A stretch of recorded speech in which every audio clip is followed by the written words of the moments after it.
ជំរាបសួរលោកគ្រូនាងខ្ញុំឈ្មោះខុំសណាតឡើងមកធ្វើបទបង្ហាញអំពីការវិតម្លៃនៅក្នុងថ្នាក់រៀនប្រកបទៅដោយគុណភាពខ្ពស់ចូលមកដល់ការវិតម្លៃនៅក្នុងថ្នាក់រៀនប្រកបទៅដោយគុណភាពខ្ពស់នឹងគឺជាការធ្វើតេស្តបែបស្តង់ដារនិងត្រូវបានកំណត់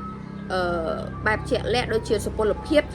ភាពជឿជាក់និងភាពយុត្តិធម៌ដែលត្រូវបានបំពេញដោយប្រើបច្ចេកទេសខ្ពស់សម្រាប់ការវិតម្លៃនៅក្នុងថ្នាក់រៀនភាគច្រើនហ្នឹងគឺវាមានភាពស្មុគស្មាញបន្តិចបន្តួចនេះមិនមែនមានន័យថាគំនិតនៃសុពលភាពនៃភាពជឿជាក់ហ្នឹងនិងយុត្តិធម៌ហ្នឹងវាមិនសំខាន់នៅក្នុងការវិតម្លៃនោះទេប៉ុន្តែការវិតម្លៃនៅក្នុងថ្នាក់រៀនហ្នឹងគឺវាមានលក្ខណៈគុណភាពគឺវាមានគុណភាពខ្ពស់ដែលពាក់ព័ន្ធទៅនឹងលក្ខណៈវិនិច្ឆ័យផ្សេងទៀតជាច្រើនផងដែរដែលបានដាក់ភស្តុតាងនៃសុពលភាពនិងភាពជឿជាក់និងអំពីរបៀបនៃការវិតម្លៃដែលមានឥទ្ធិពលទៅលើការរៀនសូត្រនិងផ្ដល់នូវយុត្តិធម៌និងភាពជឿទុកចិត្តទៅលើសមិទ្ធផលរបស់សិស្សដូច្នេះការវិតម្លៃនៅក្នុងថ្នាក់រៀនមានគុណភាពខ្ពស់ហ្នឹងគឺផ្ដល់ផលផ្ទៀងទាត់ផ្ដល់ផលផ្ទៀងទាត់នឹងបានលើកកម្ពស់ទៅដល់ការរៀនសូត្ររបស់សិស្សនិងលើកទឹកចិត្តសិស្សផងដែរចូលមកដល់វិធីសាស្ត្រនៃការវិតម្លៃនិងគោលដៅសិក្សាដោយយើងបានដឹងហើយថាវិធីសាស្ត្រនៃការវិតម្លៃប្រភេទផ្សេងគ្នាជាច្រើនហ្នឹងដែលគ្រូគាត់បានប្រើនៅក្នុងថ្នាក់រៀនដូច្នេះទោះបីជាជំរើសនៃ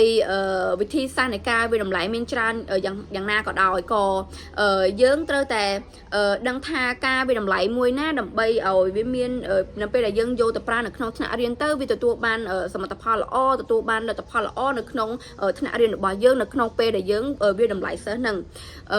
ចូលមកដល់ប្រភេទនៃវិធីសាស្ត្រនៃការវិតម្លៃវិញគ្រូតម្រូវឲ្យសិស្សហ្នឹងគាត់បង្កើតឬក៏បង្កើតសំណួរឬក៏បង្កើតចម្លើយផ្ទាល់ខ្លួននៅក្នុងការសម្រាប់ដែលគាត់នឹងឆ្លើយតបសំណួរខ្លួនឯងឆ្លើយដោយខ្លួនឯងធ្វើចម្លើយនឹងដោយខ្លួនឯងដែលលក្ខណៈធ្វើចម្លើយខ្លីៗដើម្បីឲ្យគាត់នឹងផ្ដល់ចម្លើយយ៉ាងខ្លីឬក៏ធ្វើចម្លើយមួយនឹងកំណត់យ៉ាងច្បាស់លាស់ដូចជាការបំពេញចន្លោះនៅចុងបញ្ចប់នៃប្រយោគគាត់ធ្វើ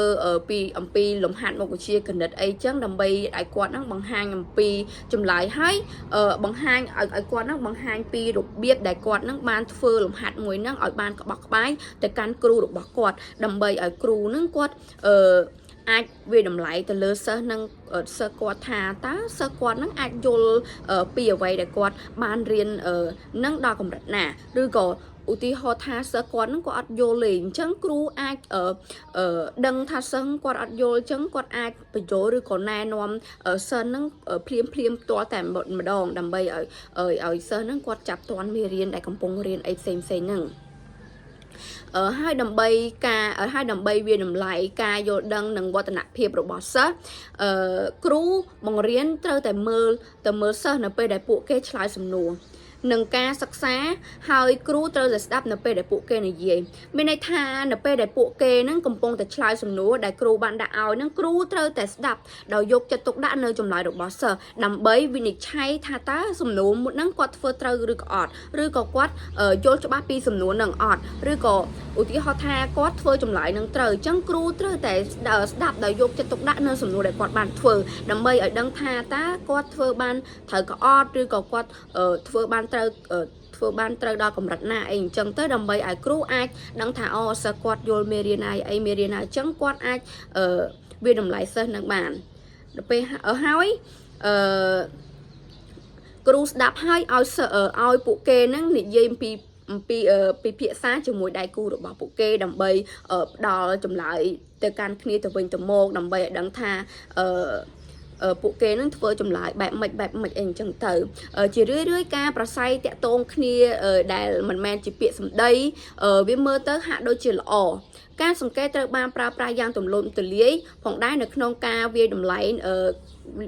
ការអនុវត្តហើយបច្ចេកទេសសង្កេតផ្លូវការផ្សេងទៀតនឹងត្រូវបានប្រើដើម្បីវាយតម្លៃនៅក្នុងថ្នាក់រៀនប្រសិទ្ធភាពរបស់គ្រូនិងវិមាត្រ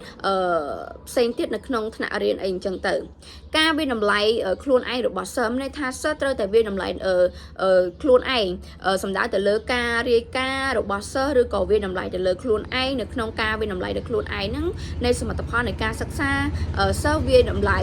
ការអនុវត្តផ្ទាល់របស់ពួកគេដែលតាក់ទងទៅនឹងស្តង់ដារនិងលក្ខណៈវិនិច្ឆ័យដែលបានបង្កើតឡើងមានន័យថាសិស្សត្រូវតែ វិនិច្ឆ័យឬក៏វាតម្លៃទៅលើខ្លួនឯងនៅអ្វីដែលពួកគេបានធ្វើនឹងថាវាធ្វើត្រូវអត់អីអត់អញ្ចឹងទៅឬក៏ឆ្លើយសំណួរដែលបានបង្ហាញនឹងជំនឿរបស់ពួកគេអំពីរបស់ខ្លួនពួកគេឬក៏សិស្សផ្សេងទៀតប្រភេទនៃការវាតម្លៃដែលពាក់ព័ន្ធទៅនឹងនៅពេលដែលវាតម្លៃដែលពាក់ព័ន្ធទៅនឹងខ្លួនឯងឬក៏ទៅមិត្តភ័ក្តិហ្នឹងគឺជាការវាតម្លៃដែលបង្ហាញអំពីការរៀនសូត្ររបស់គ្នាទៅវិញទៅមកមានន័យថាការផ្លាស់ប្ដូរការរៀនសូត្រគ្នាទៅវិញទៅមកបទពិសោធន៍នេះបទពិសោធន៍នោះទៅដើម្បីឲ្យផ្លាស់ប្ដូរតិចនិចគ្នារៀនសូត្រអីចឹងទៅប៉ុន្តែវាក៏មានផលវិបាកច្រើនផលវិបាកមួយចំនួនផងដែរនៅក្នុងការចែកម្លែកចូលមកដល់ការវាតម្លៃជាក់ស្ដែងម្ដងការវាតម្លៃជាក់ស្ដែងហ្នឹងនឹងមានប្រសិទ្ធភាពគឺវាមានភាពងាយស្រួលនៅក្នុងការគ្រប់គ្រងនេះមានន័យថាទិសដៅនិងនីតិវិធីនៃការគ្រប់គ្រងហ្នឹងគឺច្បាស់លាស់ការវាតម្លៃដែលទាមទារទិសដៅវែងឆ្ងាយហ្នឹងគឺវាមានភាពស្មុគស្មាញនឹងការរៀបចំដូចជាការវាតម្លៃការអនុវត្តមួយចំនួនមិនសូវមានប្រសិទ្ធភាពហើយអាចដោយសារតែមានការយល់ខុសរបស់សិស្សឬក៏មានផលប៉ះពាល់អវិជ្ជមានណាមួយទៅលើភាពជឿជាក់និងសុពលភាពផងដែរភាពងាយស្រួលនៅក្នុងការដាក់បន្ទុកហ្នឹងគឺវាមានភាពច្បាស់លាស់ថាវិធីសាស្ត្រនៃការវិតម្លៃមួយចំនួនហ្នឹងដូចជាការធ្វើតេស្តគឺវាមានគោលបំណងក៏ប៉ុន្តែការធ្វើតេស្តហ្នឹងគឺវាមានភាពងាយស្រួលនៅក្នុងការដាក់បន្ទុកជាងវិធីសាស្ត្រផ្សេងទៀតដូចជាការសរសេរអត្ថបទឯកសារនិងការបង្ហាញ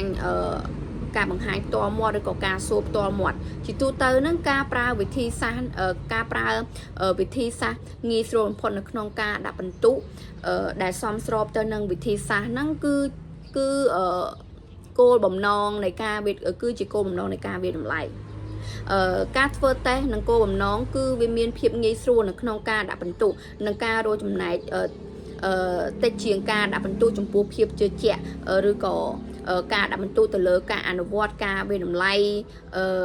អត្ថបទឯកសារនិងអ្វីផ្សេងទៀតគឺវាពិបាកដោយសារតែត្រូវការពេលវេលាច្រើនដើម្បីធានាបាននៅភាពជាក់លាក់ណាមួយសម្រាប់ការវាតម្លៃទាំងនោះវាគឺជាការអនុវត្តជាក់ស្ដែងបន្ថែមទៀតនៅក្នុងការប្រើប្រាស់ការវាតម្លៃនិងបញ្ជីត្រួតពិនិត្យជាងការសរសេរការវាតម្លៃដោយបុគ្គលហើយភាពងាយស្រួលនៅក្នុងការបកស្រាយហ្នឹងគឺបន្ទុកតែមួយពីការធ្វើតេស្តគោលបំណងគឺងាយស្រួលនៅក្នុងការបកស្រាយតាក់ទងទៅនឹងភាពជោគជ័យជារួមមតិដែលសរសេរជាលក្ខណៈបុគ្គលហ្នឹងគឺពិបាកបកស្រាយជាងមតិដែលសរសេរជាលក្ខណៈបុគ្គលដែលផលិតផលដែលសមិទ្ធផលដែលបានវាតម្លៃហ្នឹងគឺបែបតាមប្រធានបទជាច្រើនឧទាហរណ៍ពីការវាតម្លៃទៅលើការអនុវត្តត្រូវបានផ្ដល់បន្ទុកទៅលើរូបិយប័ណ្ណដែលបានបង្កើនជាភាពងាយស្រួលនៃការបកស្រាយជាចាំបាច់ត្រូវផ្ដល់ព័ត៌មានឲ្យបានគ្រប់គ្រាន់ដើម្បីឲ្យការបកស្រាយណាមួយនឹងត្រូវបានធ្វើឲ្យមានភាពត្រឹមត្រូវជារឿយថ្នាក់ឬក៏បន្ទុកនឹងត្រូវបានអនុវត្តលឿនពេកឬក៏វាមានន័យថាការធ្វើនឹងបែបលក្ខណៈលឿនណាដោយមិនមានគំនិតគ្រប់គ្រាន់និងមតិកែលម្អលម្អិតទៅដល់សិស្សទេមានន័យថាយើងអត់បានបញ្យល់សិស្សឲ្យបានត្រឹមត្រូវទេលះដាក់មកធ្វើដាក់យកហ្មងទៅធ្វើឲ្យសិស្សហ្នឹងគាត់មានការជួបលំបាកអីអញ្ចឹងទៅនេះអាចត្រូវបានដោះស្រាយទៅដោយផ្នែកដោយការចែករំលែកកលឺជាមួយនឹងសិស្សនិងអ្នកផ្សេងទៀតដែលផ្ដល់អត្ថន័យដល់បន្ទុកឬក៏ថ្នាក់ផ្សេងគ្នាការបកស្រាយហ្នឹងគឺមានភាពកាន់តែងាយស្រួលប្រសិនបើអ្នកអាចរៀបចំផែនដើម្បីយើងអាចរៀបចំផែនការមុនពេលនឹងវាតម្លៃទៅដល់របៀបនៃការប្រើប្រាស់ដើម្បីឲ្យទទួលបានលទ្ធផលល្អមានន័យថាយើងត្រូវតែរៀបចំរបៀបនៃការវាតម្លៃនៅក្នុងថ្នាក់រៀនដើម្បីឲ្យក្នុងថ្នាក់រៀនយើងហ្នឹងវាមានការវាតម្លៃប្រកបទៅដោយគុណភាពយើងត្រូវតែរៀបចំទុកមុនមិនមែនមានន័យថាត្រូវធ្វើបែបភ្លាមនោះទេវាពិបាកនៅពេលដែលយើងធ្វើភ្លាមមានន័យថា trongប្រឡងភ្លាមអញ្ចឹងធ្វើឲ្យសិស្សគាត់អត់បានមើលមេរៀនមុនអីមើលមេរៀនមុនទន្ទិញមេរៀនមុនឬក៏អនុវត្តធ្វើលំហាត់អីទុកមុនទេលក្ខថាលោកគ្រូអ្នកគ្រូធ្វើបែបភ្លាមទៅធ្វើឲ្យសិស្សគាត់អត់ចេះគាត់ធ្វើសំណួរចម្លើយអត់ចេញអីចឹងទៅអញ្ចឹងគ្រូត្រូវតែមានរៀបចំផែនការទុកមុនដូចយើងចង់បានការវិតម្លៃនៅក្នុងថ្នាក់រៀនប្រកបទៅដោយគុណភាពខ្ពស់អញ្ចឹងយើងត្រូវតែរៀបចំទុកមុនដើម្បីឲ្យការវិតម្លៃយើងប្រកបទៅដោយគុណភាពខ្ពស់ផងដែរជាចុងបញ្ចប់ហ្នឹងការវិតម្លៃនៅក្នុងថ្នាក់រៀនដែលមានគុណភាពខ្ពស់ហ្នឹងគឺផ្ដល់នៅវិធានការដែលអាចទុកចិត្តបានច្បាស់លាស់ត្រឹមត្រូវនិងយុត្តិធម៌និងមានប្រយោជន៍ដល់ការអនុវត្តរបស់សិស្សផងដែរហើយគុណភាពហ្នឹងត្រូវបានពង្រឹងនៅពេលដែលមានការវិតម្លៃតាមលក្ខណៈវិនិច្ឆ័យផ្សេងអីអញ្ចឹងទៅវាគឺជាការល្អបំផុតនៅក្នុងការកំណត់វិធីសាស្ត្រនៃការវិតម្លៃទៅនឹងគោលដៅសិក្សាគោលដៅចំណេះដឹងនិងការយល់ដឹងអីគឺជាវិធីសាស្ត្រសាមញ្ញមួយដែលត្រូវបានកំណត់យ៉ាងល្អបំផុតជាមួយនឹងការឆ្លើយតបដែលបានជ្រើសរើសនិងបង្កើតដោយសង្ខេបនិងគោលដៅយល់ដឹងយ៉ាងស៊ីជម្រៅជាមួយនឹងអត្ថបទឬក៏គោលបំណងដែលមានអត្ថប្រយោជន៍ឬក៏ចាត់តាំងជាមួយនឹងការសង្កេតហើយនឹងសិក្សាអីផ្សេងទៅការវិតម្លៃនឹងនៃការអនុវត្តគឺល្អបំផុតមែនទេការវិតម្លៃហើយយើងអនុវត្តវាគឺល្អសម្រាប់ការវាស់ស្ទង់និងការយល់ដឹងស៊ីជម្រៅនិងជំនាញនិងទទួលបានសមិទ្ធផលល្អផងដែរហើយសុពលភាពហ្នឹងគឺផ្សាយសុពលភាពនិងភាពជឿជាក់គឺជាគំនិតដែលអាចត្រូវបានអនុវត្តដើម្បីកំណត់អ្វីមួយដើម្បីឲ្យវាមានភាពច្បាស់លាស់អញ្ចឹងសុពលភាពគឺជាកម្រិតដែលជាការសន្និដ្ឋានមួយដែលផ្អែកទៅលើពិន្ទុឬក៏អ្វីមួយដែលសមហេតុផលនិងមានប្រយោជន៍នៅក្នុងបរិបទជាក់លាក់ណាមួយហើយប្រភេទផ្សេងគ្នានៃភស្តុតាងដែលត្រូវបានប្រើប្រាស់ដើម្បីបង្កើនសុពលភាពនៃការធ្វើតេស្តថ្នាក់រៀនឬក៏ធាតុមួយដែលសំខាន់បំផុតនៅក្នុងការធ្វើតេស្តអីមួយហ្នឹងគឺវាតែងតែតាក់ទងជាមួយនឹងខ្លឹមសារអីផ្សេងហើយការវិតម្លៃហ្នឹងគឺវាមានភាពយុត្តិធម៌ប្រសិនបើវាមិនលំអៀងហើយផ្ដល់ឲ្យសិស្សនៅឱកាសបែបលក្ខណៈសមហេតុផលដើម្បីបង្ហាញពីអ្វីដែលពួកគេបានរៀនភាពយុត្តិធម៌ឬក៏ត្រូវបានពង្រឹងដោយចំណេះដឹងរបស់ពួកគេនឹងសិក្សាអំពីគោលដៅសិក្សាមុនបង្រៀនមានថាសិស្សបានរៀនមុនដើម្បីពេលប្រឡងទៅពួកគាត់ចេះចាចំពោះការបកស្រាយរបស់នេះខ្ញុំត្រូវបានបញ្ចប់សូមអរគុណលោកគ្រូ